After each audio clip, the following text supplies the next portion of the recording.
The Zarathi cubs pressed themselves against the cold metal bulkhead, their bioluminescent stripes pulsing in rapid, panicked bursts. 3 pairs of obsidian eyes tracked every shadow in the abandoned cargo bay of the research vessel Meridian. Their species had earned the moniker, Predator, from the first human explorers who witnessed their adult forms, 12 feet of scaled muscle, razor talons, and psychic abilities that could paralyze prey from 50 meters away. But these weren't adults. These were younglings, barely the size of house cats, and they were terrified. Dr. Elena Rodriguez moved slowly through the dim corridor, her footsteps echoing against the ship's skeleton. She'd been tracking the biosignatures for 3 days, ever since the Meridian had picked up the distress beacon from the destroyed Zarathi colony ship. The official rescue teams had found nothing, no survivors, no trace of the 100,000 inhabitants who'd been fleeing their dying homeworld. But Elena's modified scanners, calibrated for juvenile Zarathi physiology, told a different story.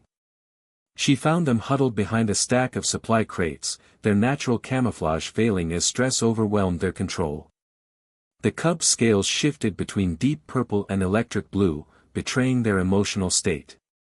Elena crouched down, keeping her distance, and spoke in the clicking, harmonic language she'd spent years learning. "Little hunters," she whispered, "I know you're afraid." The largest cub, probably the eldest at maybe 6 standard months, hissed and extended needle-sharp claws. But Elena noticed something the other researchers had missed. The cubs weren't just hiding from the rescue teams. They were hiding from their own kind. Over the following weeks, as Elena secretly cared for the cubs in her private laboratory, the truth emerged through careful observation and patient communication. The 3 survivors, Kex, Vorth, and Little Z, carried a genetic modification their parents had made in desperation. As their homeworld died, Zarathi scientists had attempted to create a new subspecies, one capable of surviving in environments toxic to their kind. The modification had worked, but with an unexpected side effect. The cubs could sense the psychic kill switch that adult Zarathi possessed, an evolutionary trait that compelled them to eliminate genetic deviance to preserve species purity. Every adult Zarathi who came near them would experience an overwhelming urge to destroy the cubs, an urge they couldn't consciously resist. But humans were immune to Zarathi psychic influences. Elena found herself in an impossible position.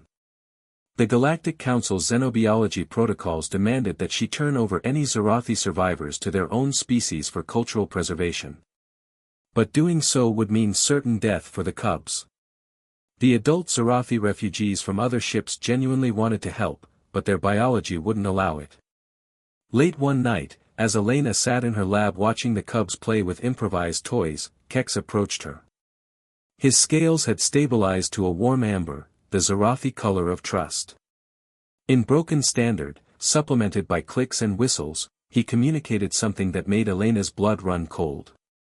The cubs weren't just modified to survive toxic environments. They were the key to their species' survival. The genetic changes that made them outcasts also made them immune to the plague that had destroyed their homeworld. In their modified DNA lay the blueprint for a new Zarathi subspecies, one that could inherit the galaxy their ancestors were abandoning.